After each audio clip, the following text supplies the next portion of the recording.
solipsism is the philosophical idea that only one's own mind is sure to exist.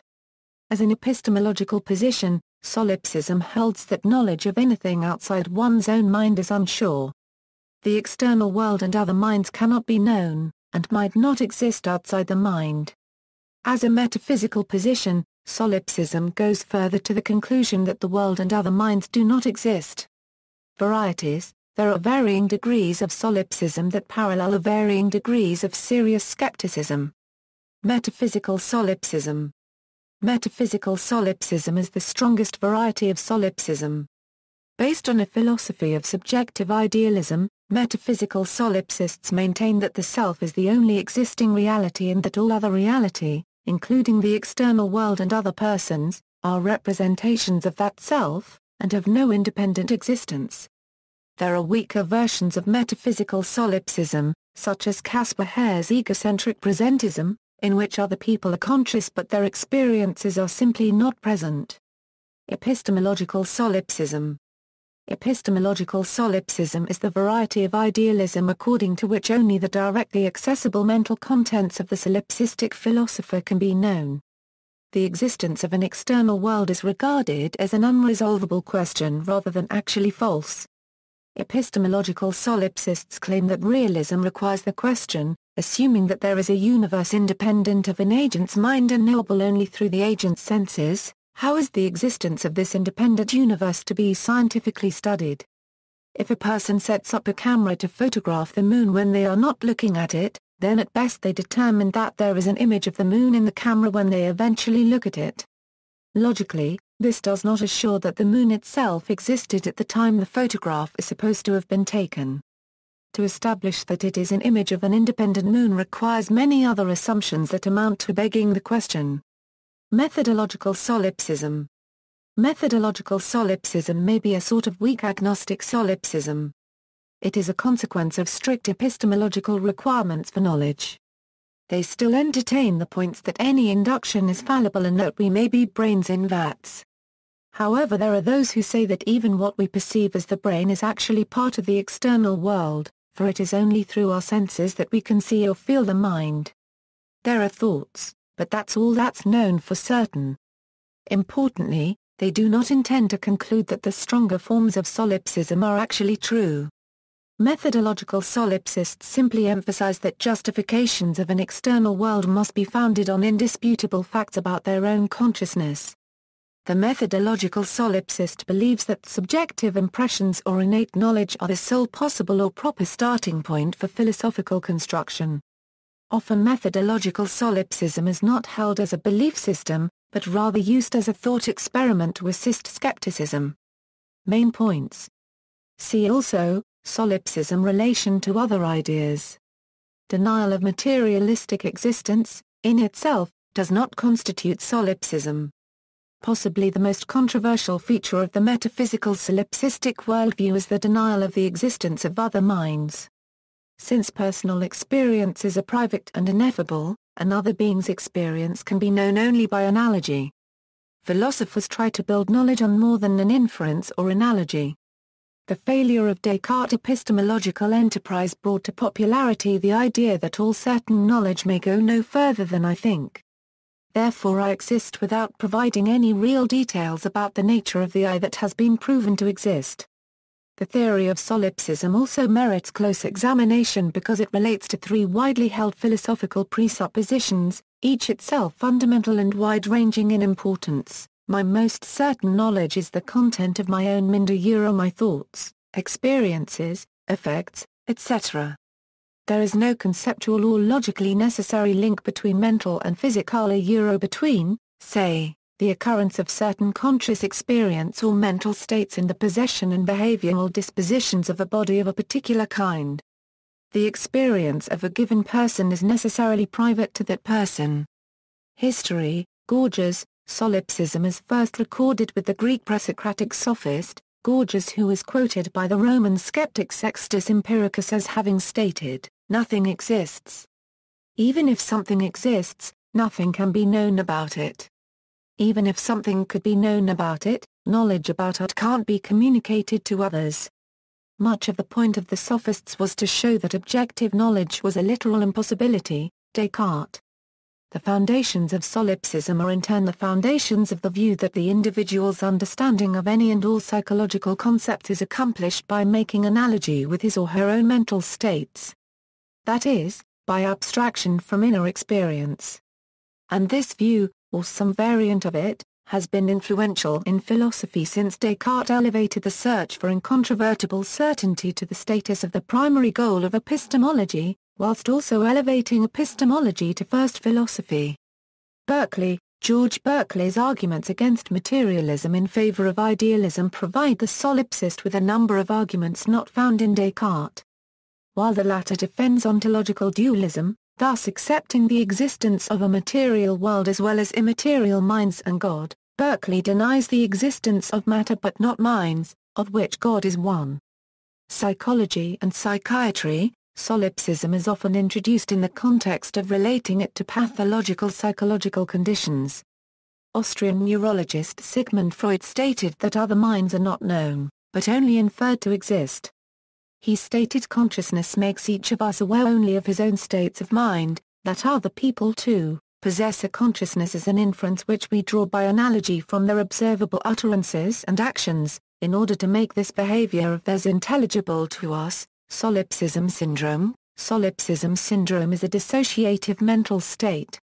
It is only incidentally related to philosophical solipsism. Solipsists assert that the lack of ability to prove the existence of other minds does not, in itself, cause the psychiatric condition of detachment from reality. Infant solipsism. Developmental psychologists commonly believe that infants are solipsist, and that eventually children infer that others have experiences much like theirs and reject solipsism. Consequences. To discuss consequences clearly, an alternative is required. Solipsism as opposed to what? Solipsism is opposed to all forms of realism and many forms of idealism. Realism in a minimal sense, that there is an external universe, is most likely not observationally distinct from solipsism. The objections to solipsism therefore have a theoretical rather than an empirical thrust. Solipsists may view their own pro-social behaviors as having a more solid foundation than the incoherent pro-sociality of other philosophies. Indeed, they may be more pro-social because they view other individuals as actually being a part of themselves.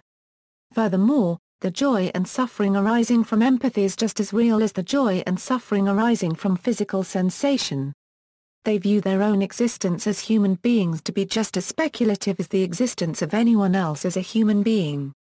Epistemological solipsists may argue that these philosophical distinctions are irrelevant since the professed pro-social knowledge of others is an illusion. The British philosopher Alan Watts wrote extensively about this subject.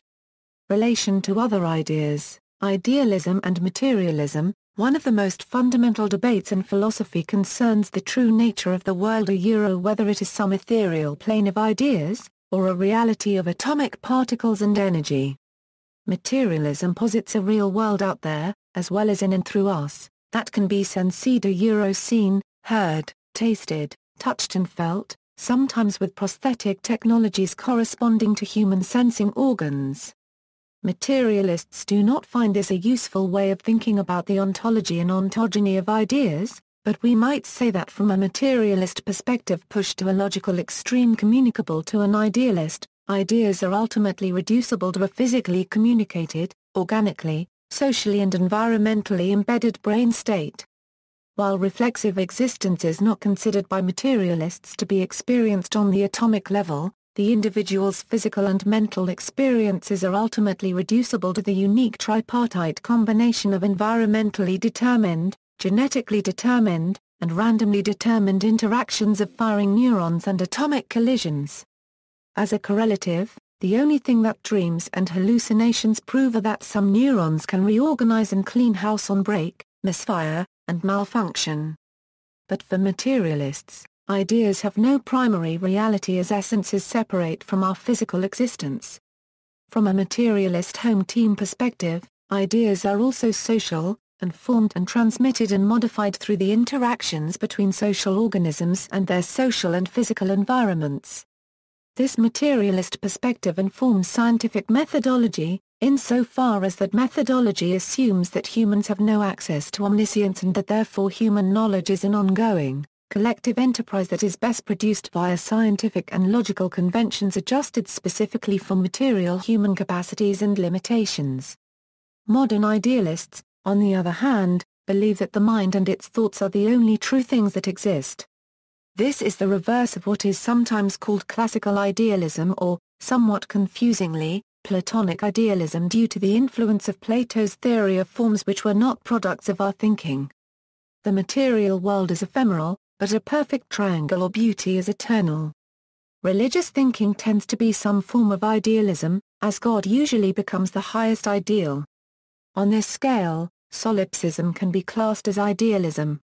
Thoughts and concepts are all that exist, and furthermore, only the solipsist's own thoughts and consciousness exist.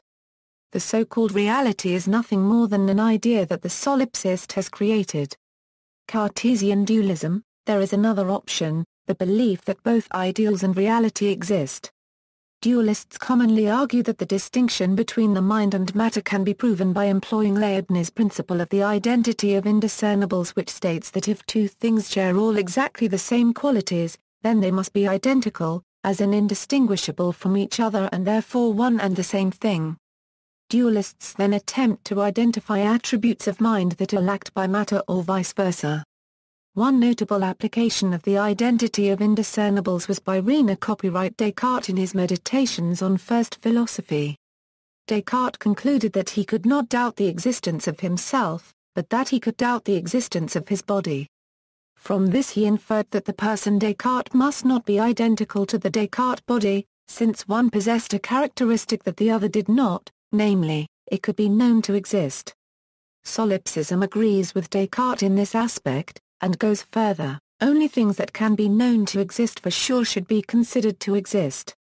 The Descartes body could only exist as an idea in the mind of the person Descartes. Descartes and dualism aim to prove the actual existence of reality as opposed to a phantom existence, using the realm of ideas merely as a starting point, but solipsism usually finds those further arguments unconvincing. The solipsist instead proposes that his/her own unconscious is the author of all seemingly external events from reality. Philosophy of Schopenhauer, The World as Will and Representation is the central work of Arthur Schopenhauer. Schopenhauer saw the human will as our one window to the world behind the representation, the Kantian thing in itself. He believed, therefore, that we could gain knowledge about the thing in itself, something Kant said was impossible, since the rest of the relationship between representation and thing in itself could be understood by analogy to the relationship between human will and human body. Radical empiricism. The idealist philosopher George Berkeley argued that physical objects do not exist independently of the mind that perceives them. An item truly exists only so long as it is observed. Otherwise, it is not only meaningless, but simply non-existent. The observer and the observed are one. Berkeley does attempt to show things can and do exist apart from the human mind and our perception, but only because there is an all-encompassing mind in which all ideas are perceived, in other words, God, who observes all. Solipsism agrees that nothing exists outside of perception, but would argue that Berkeley falls prey to the egocentric predicament he can only make his own observations, and can't be truly sure that this God or other people exist to observe reality. The solipsist would say it is better to disregard the unreliable observations of alleged other people and rely upon the immediate certainty of one's own perceptions. Rationalism. Rationalism is the philosophical position that truth is best discovered by the use of reasoning and logic rather than by the use of the senses. Solipsism is also skeptical of sense data. Philosophical zombie. The theory of solipsism crosses over with the theory of the philosophical zombie in that all other seemingly conscious beings actually lack true consciousness, instead they only display traits of consciousness to the observer, who is the only conscious being there is. Falsifiability and testability. Solipsism is not a falsifiable hypothesis as described by Karl Popper or Locatos. There does not seem to be an imaginable disproof. Not even the complete death, that is, annihilation, of the solipsist could falsify his belief in solipsism because he could not analyze that observation. One critical test is nevertheless to consider the induction from experience that the externally observable world does not seem, at first approach, to be directly manipulable purely by mental energies alone. One can indirectly manipulate the world through the medium of the physical body, but it seems impossible to do so through pure thought. It might be argued that if the external world were merely a construct of a single consciousness, that is the self, it could then follow that the external world should be somehow directly manipulable by that consciousness, and if it is not, then solipsism is false. An argument against this states the notion that such manipulation may be possible but barred from the conscious self via the subconscious self, a locked portion of the mind that is still nevertheless the same mind. Lucid dreaming might be considered an example of when these locked portions of the subconscious become accessible. An argument against this might be brought up in asking why the subconscious of the mind would be locked. Also, the access to the autonomous portions of the mind during the lucid dreaming is obviously much different than the access to autonomous regions of the perceived nature.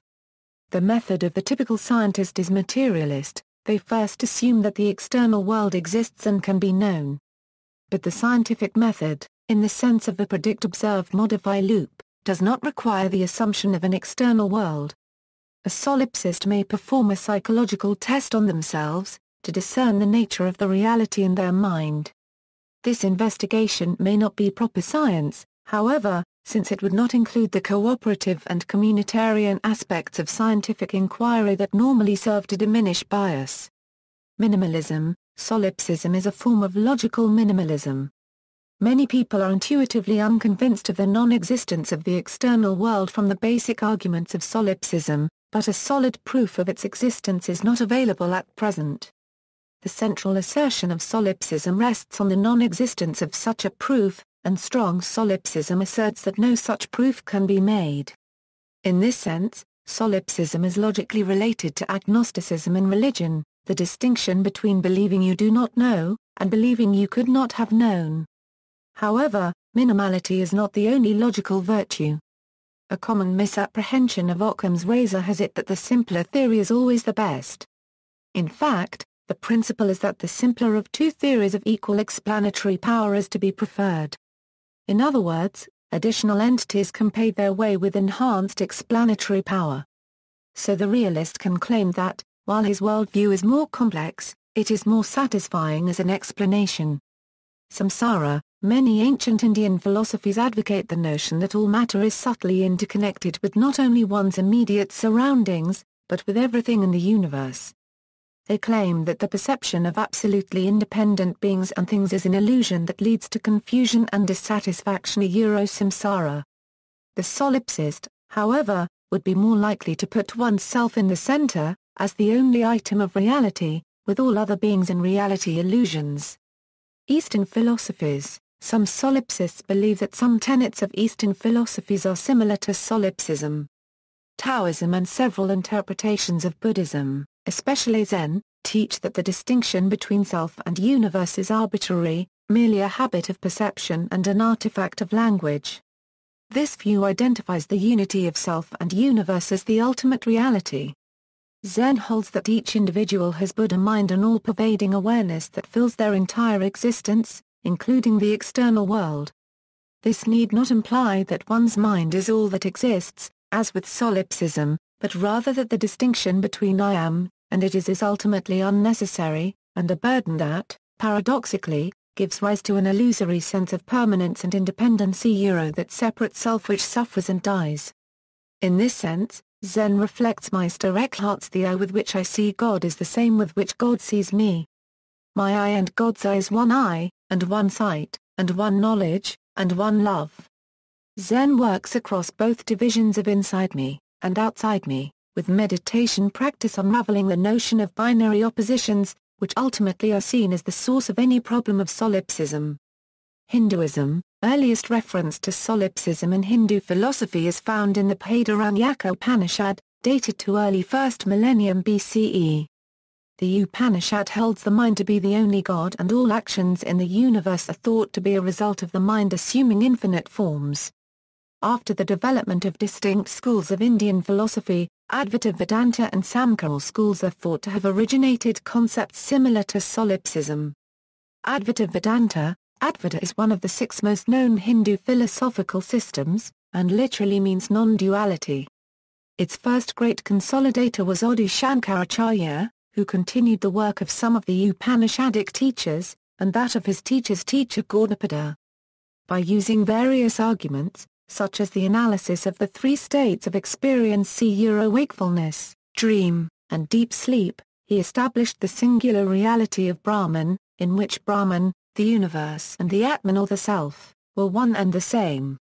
One who sees everything as nothing but the self, and the self in everything one sees, such a seer withdraws from nothing. For the enlightened, all that exists is nothing but the self, so how could any suffering or delusion continue for those who know this oneness? The concept of the self in the philosophy of Advaita could be interpreted as solipsism. However, the transhuman, theological implications of the self in Advaita protected from true solipsism as is found in the West. Similarly, the Vedantic text Yogavasistha escapes charge of solipsism because the real I is thought to be nothing but the absolute whole looked at through a particular unique point of interest. Advaita is also thought to strongly diverge from solipsism in that, the former is a system of exploration of one's mind in order to finally understand the nature of the self and attain complete knowledge.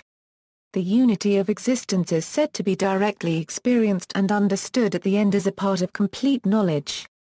On the other hand, solipsism posits the non-existence of the external void right at the beginning, and says that no further inquiry is possible. Samkhya and yoga. Samkhya philosophy, which is sometimes seen as the basis of yogic thought, adopts a view that matter exists independently of individual minds. Representation of an object in an individual mind is held to be a mental approximation of the object in the external world. Therefore, Samkhya chooses representational realism over epistemological solipsism. Having established this distinction between the external world and the mind, Samkhya posits the existence of 2 metaphysical realities, Prakruti and Purusa. Buddhism. Buddhism asserts that external reality is an illusion, and sometimes this position is misunderstood as solipsism. Buddhist doctrine, though, holds that both the mind and external phenomena are both equally transient, and that they arise from each other. The mind cannot exist without external phenomena, nor can external phenomena exist without the mind. This is a process known as pratyesam, or codependent origination. The Buddha stated, "Within this fathom-long body is the world, the origin of the world, the cessation of the world and the path leading to the cessation of the world." Whilst not rejecting the occurrence of external phenomena, the Buddha focused on the illusion created within the mind of the perceiver by the process of ascribing permanence to impermanent phenomena, satisfaction to unsatisfying experiences, and a sense of reality to things that were effectively insubstantial. Mahayana Buddhism also challenged as illusion the idea that one can experience an objective reality independent of individual perceiving minds. According to the Sutra Prasangika view, external objects do exist, just not inherently, just as objects of mind do not exist inherently, mind also does not exist inherently. In other words, even though a chair may physically exist, individuals can only experience it through the medium of their own mind, each with their own literal point of view. Therefore, an independent purely objective reality could never be experienced. Some later representatives of one Yogasara subschool were proponents of solipsism. The best example of such extreme ideas was the treatise of Ratnakirti Refutation of the Existence of Other Minds. See also, Notes. References, Carus, Titus Lucretius. De Rerum Natura, On the Nature of Things. ISBN A848-85708-46-6. Kaz Harbour, D. Subjectivism and Solipsism. Philosophy Pathways. Peake, Anthony. Is There Life After Death? Arcturus Falsham, Chartwell Books. ISBN A0-7858-2162-7. This book presents an intriguing and scientifically based updating of solipsism involving the latest findings in quantum physics, neurology and consciousness studies. Popper, K.R. Eccles, J.C. The Self and Its Brain. Heidelberg, Germany, Springer Verlag. ISBN A0-387-08307-3. Russell, Bertrand, 1912. The Problems of Philosophy. Buffalo, New York, Prometheus Books. ISBN A0-7546-1210-4. Russell, Bertrand, 1921. The Analysis of Mind. London, UK, Routledge. ISBN A0-415-09097-0. Von Schubert-Soldrin, Richard Albert. Transcendence des Objects and Subjects. Leipzig, Thornton, Stephen P. Solipsism and the Problem of Other Minds. In Fisher, James. Dowden, Bradley. Internet Encyclopedia of Philosophy. Wittgenstein, Ludwig. Philosophical Investigations. Blackwell. ISBN A0-631-19064-3. Wood, Ledger. Solipsism. In Runes. Dictionary of Philosophy. Totowa, New Jersey, Littlefield, Adams, and Company. PA 295. Reference works, Runes, Dagobert D., ed. Dictionary of Philosophy. Totowa, New Jersey, Littlefield, Adams, and Company. Nielsen, W.A. Knott, T.A. Calhart, P.W., ed. Webster's New International Dictionary of the English Language. Springfield, Massachusetts, G. and C. Merriam Company. Mish, Frederick C., ed. Webster's Ninth New Collegiate Dictionary. Springfield, Massachusetts, Merriam-Webster. External links, Solipsism and the Problem of Other Minds. Solipsism experienced as a dissociative symptom of mental illness.